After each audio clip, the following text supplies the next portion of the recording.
और आइए शुरुआत करते हैं आज की सबसे बड़ी खबर से। बड़ी खबर यह मिल रही है कि सलमान खान के मर्डर की सुपारी लेने वाला गिरफ्तार कर लिया गया है। एक बहुत बड़ी कामयाबी है। हरियाणा के पानीपत से पकड़ा गया है सुक्खा।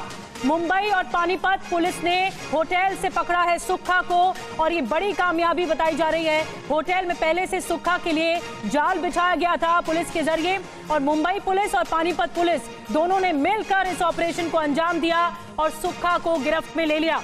सुक्खा के लिए बाकायदा जाल बिछाया गया था पुलिस की ओर से और एक बड़ी कामयाबी है। सलमान खान के मर्डर की दरअसल इसने सुपारी ली थी और ये वही सुक्खा। ये देखिए गिरफ्तारी की तस्वीरें आ गई हैं जब इसे हिरासत में ले लिया गया सुक्खा को।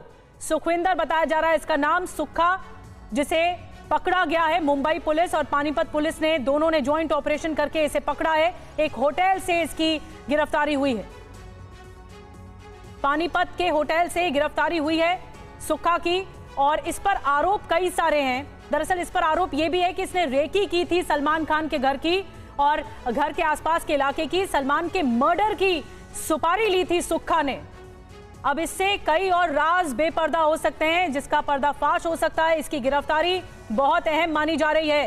क्या इसका रोल बाबा सिद्दीकी मर्डर केस में भी था, ये एक सवाल बना है। लेकिन हरियाणा के पानीपत से ये बड़ी गिरफ्तारी जो कि पुलिस के लिए एक और कड़ी जोड़ना है बाबा सिद्दीकी मर्डर केस में। हो सकता है कि इसका इन्वॉल्वमेंट हो, लेकिन अभी पुलिस इस पूरे मामले पर छानबीन कर रही है। जो अभी आरोप है इस पर वो ये कि सलमान खान के मर्डर की सुपारी इसने ली थी। और आपको बता दें ये एक बहुत बड़ी कामयाबी है पुलिस के लिए। बाकायदा जाल बिछाया गया था। आपको याद होगा 14 अप्रैल 2024 की वो तारीख जब सलमान के घर बाइक सवार हमलावरों ने फायरिंग की थी, जिसमें से एक था गैंगस्टर सुखविंदर उर्फ सुक्खा। पिछले 6 महीने से पुलिस को सुक्खा छका रहा था। पुलिस ढूंढ रही थी सुक्खा को, लेकिन आखिरकार वो अब पुलिस के जाल में फंस गया है। बहुत सटीक प्लानिंग के साथ पुलिस ने सुक्खा के लिए एक ट्रैप बिछाया था जिसमें वो बेहद आसानी से फंस गया और पानीपत में एक होटल से हिरासत में लिया गया। कैसे पकड़ा गया आपको बताते हैं। गैंगस्टर सुखविंदर उर्फ सुक्खा हरियाणा के पानीपत से इसे पकड़ा गया है। एक होटल से इसे गिरफ्तार किया गया है। लड़की से मिलने आया था, ये सूत्र बता रहे हैं। होटल के हर फ्लोर पर कैमरा लगाया गया था और पुलिस लगातार निगरानी कर रही थी। जैसे ही होटल में सुक्खा घुसा वैसे ही उसे धर दबोचा गया। मुंबई पानीपत पुलिस का ये ऑपरेशन है। हमारे साथ मुंबई से इस वक्त राजीव सिंह जुड़ रहे हैं, साथ ही हमारे साथ दिल्ली से जितेंद्र शर्मा भी जुड़ रहे हैं। राजीव, मैं आपके पास आ रही हूं। सबसे पहले एक बड़ी कामयाबी है मुंबई पुलिस की, एक ज्वाइंट ऑपरेशन में सुक्खा की गिरफ्तारी हो पाई है। अब इससे वो राज पता लग पाएंगे कि इसका इन्वॉल्वमेंट किस किस क्राइम में था, क्या क्या अपराध इसने किया था, क्योंकि इसी पर आरोप था कि सलमान खान के घर पर फायरिंग की है इसने।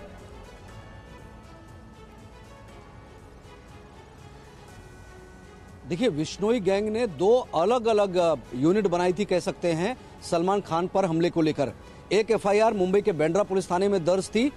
जो शूटर सलमान खान के घर पर फायरिंग किए थे उसके बाद ये एफआईआर दर्ज की गई थी जिसमें अनुज थापन और बाकी लोग गिरफ्तार किए गए थे।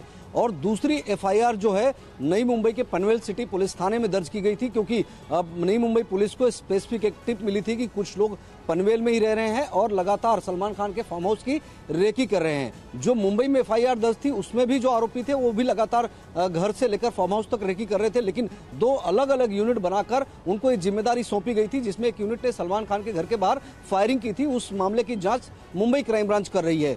लेकिन ये जो गिरफ्तारी हुई है ये नवी मुंबई पुलिस की पनवेल सिटी पुलिस ने गिरफ्तार किया है। नई मुंबई पुलिस का मामला है और इस मामले में पहले ही 5 आरोपी गिरफ्तार किए गए थे।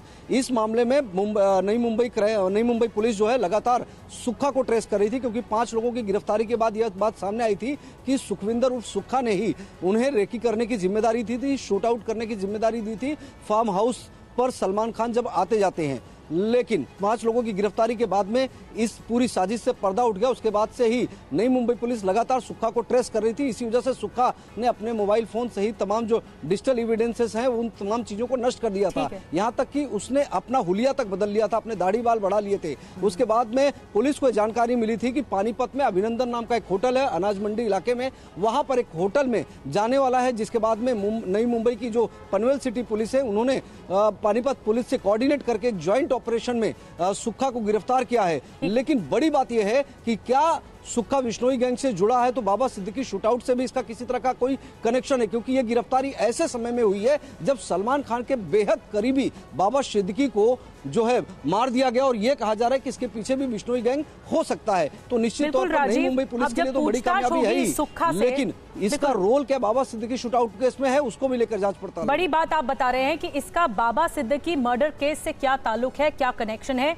यही राज अब पता लगाने की पुलिस कोशिश करेगी, क्योंकि बहुत बड़ी गिरफ्तारी इसे कहा जा रहा है, सुक्खा की गिरफ्तारी। जब पूछताछ होगी तो बड़े मामले सामने आएंगे। और हमारे साथ जितेंद्र भी मौजूद है। जितेंद्र, लेकिन सुक्खा की खबर को लेकर क्या कुछ इनपुट्स और मिल रहे हैं?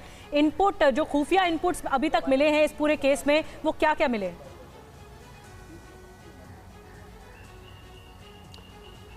जी बिल्कुल, देखिए जो सुक्खा है एलियास सुखबीर सिंह, ये दरअसल लॉरेंस बिश्नोई गैंग का एक खासम खास गुर्गा है। बताया जाता है शूटर है लॉरेंस गैंग का, और सलमान खान का जो पनवेल स्थित फार्म हाउस है उसकी रेकी भी सुक्खा की तरफ से की गई थी। लगातार सुक्खा फरार चल रहा था, जिसको लेकर मुंबई पुलिस लगातार सुक्खा को ट्रैक कर रही थी। खास बात यह कि बाबा सिद्दीकी मर्डर केस के बाद जो मुंबई पुलिस है वो दरअसल सलमान खान की सुरक्षा को लेकर काफी सचेत है, और अचानक से सुक्खा जब पुलिस के रडार पर आया तो बिना वक्त जाए किए मुंबई पुलिस ने पानीपत पुलिस से संपर्क किया और बाकायदा एक होटल के अंदर, जैसा कि अभी राजीव सिंह बता रहे थे कि एक होटल के अंदर बाकायदा रेकी की गई। उस होटल के अंदर मुंबई पुलिस की तरफ से बाकायदा कुछ कमरे बुक किए गए। सुक्खा के ठीक बराबर वाला कमरा मुंबई पुलिस की तरफ से बुक किया गया, और जैसे ये कंफर्म हुआ कि सुखबीर सिंह एलियास सुक्खा इस होटल के अंदर मौजूद है, कमरे के अंदर मौजूद है, तुरंत रेड किया गया। और लेकिन शुरुआत में पुलिस चकमा खा गई, क्योंकि सुक्खा ने अपनी दाढ़ी और बाल काफी बढ़ाए हुए थे, तो पहचान करने में मुश्किल हुई। काफी देर वक्त तक उससे पूछताछ हुई, और उसके बाद जब पुख्ता कर लिया गया कि आखिरकार यही सुक्खा है, तो उसके बाद उसकी गिरफ्तारी वहां से कर ली गई है। तो जाहिर सी बात है बाबा सिद्दीकी हत्याकांड को लेकर भी सुक्खा के पास काफी इनपुट हो सकते हैं, ऐसी जानकारी मुंबई पुलिस के पास मौजूद है। तो लिहाजा आने वाले वक्त में एक बड़ी कामयाबी इसको माना जा सकता है मुंबई पुलिस के लिए, और बाबा सिद्दीकी मर्डर केस में भी काफी अहम सुराग सुक्खा पुलिस को दे सकता है। जी बड़ी खबर है, अब ये पता लगाने की पुलिस कोशिश जरूर करेगी कि सुक्खा को जो सुपारी मिली वो किससे मिली, यानी ये जो नेक्सस है, ये जो कनेक्शन है, वो कहां कहां तक जुड़ा हुआ है। बहुत बहुत धन्यवाद जितेंद्र आपका, और राजीव आपका भी। इस बीच बाबा सिद्दीकी हत्याकांड में एक और बड़ा खुलासा आपको बता दें। मर्डर से पहले शूटर्स ने लोकेशन बदली थी। पहले बाबा सिद्दीकी के घर का शूट आउट प्लान था, फिर बाद में जीशान सिद्दीकी के दफ्तर को वारदात के लिए चुना गया। पहले घर पर फायरिंग का प्लान था, शूट आउट का प्लान था, लेकिन फिर ये प्लान में चेंज हुआ और उसके बाद दफ्तर के बाहर फायरिंग को अंजाम दिया गया, शूट आउट को अंजाम दिया गया। जीशान सिद्दीकी के दफ्तर के बाहर ही गोलियां चलाई गई थी बाबा सिद्दीकी पर, और अब ये खुलासा इस पूरे मामले पर हुआ है। इससे पहले घर पर शूट आउट का प्लान था।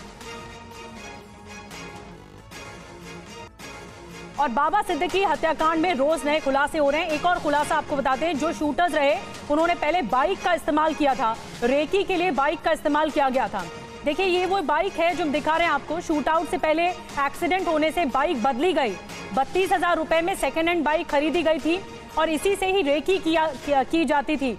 जो घर है बाबा सिद्दीकी का या उसके आसपास के इलाके और दफ्तर के आसपास के इलाकों की रेकी बाइक से की जाती थी। और बाबा सिद्दीकी हत्याकांड आपको बता दें जिसमें शूटर्स की बाइक पर यह खुलासा हुआ है। आपको बताते हैं एक एक करके सिलसिलेवार। रेकी के लिए एक सेकेंड हैंड बाइक खरीदी गई थी, जो तस्वीर आपको दिखाई, 32,000 रुपए में एक पुरानी बाइक को खरीदा गया। शूटआउट से पहले बाइक का एक्सीडेंट हो गया, और एक्सीडेंट होने के बाद फिर आरोपियों ने बाइक को छोड़ दिया। शूटर्स बाइक की जगह ऑटो से ही स्पॉट पर पहुंचे, ये जानकारी और खुलासा हुआ है। जितेंद्र और ज्यादा जानकारी हमें दे रहे हैं। जितेंद्र, ये खुलासा हुआ है कि बाइक का इस्तेमाल हुआ था, लेकिन एन वक्त पर इस योजना को, इस प्लान को चेंज किया गया, और जिस दिन शूट आउट करना था उस दिन ऑटो का इस्तेमाल किया गया। जी बिल्कुल, देखिए ये जो पूरा शूट आउट हुआ इसको दरअसल जिशान अख्तर ऑपरेट कर रहा था। जिशान अख्तर उस वक्त मुंबई में नहीं था। जो शूटर थे वो पिछले 28 दिन में तकरीबन 5 बार बाबा सिद्दीकी की रेकी कर चुके थे, पल पल की निगाह उन पर रखे हुए थे। बताया जा रहा है कि पहले घर पर शूट आउट को अंजाम देना था, लेकिन बाद में दफ्तर चूज किया गया, और उसके बाद जिस वक्त ये शूट आउट किया जा रहा था, भागने का जो प्लान था वो बाइक के जरिए था, लेकिन जो शूटर थे एंड वक्त पर उन्होंने अपना प्लान बदला, जैसा कि उनको बताया गया ऊपर से जिशान के द्वारा, और उसके बाद उन्होंने ऑटो किया, और ऑटो करके उन्होंने शूट आउट को अंजाम दिया और मौके पर ही। हालांकि फरार होते वक्त ये सभी लोग पकड़े गए।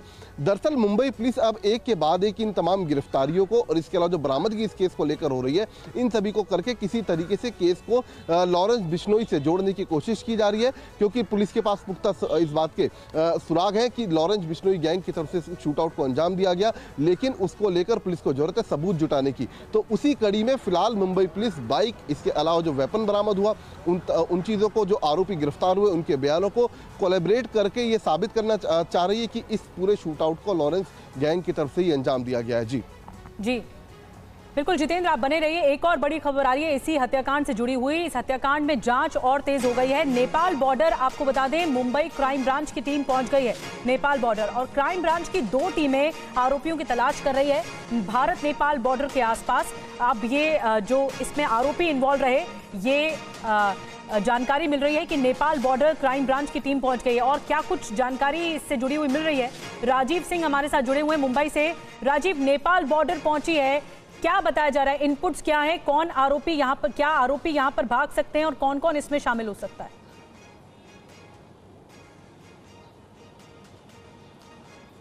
देखिए, सिद्दीकी शूटआउट केस का जो मुख्य मास्टरमाइंड अभी तक पता चला है जांच के मुताबिक, उसमें सुबु यानी कि शुभम लोनकर फरार है। शुभम लोनकर के खिलाफ लुकआउट नोटिस जारी कर दिया गया है और उसको लेकर यह जानकारी सामने आई है कि शुभम लोनकर जो है वो नेपाल के रास्ते देश छोड़ सकता है।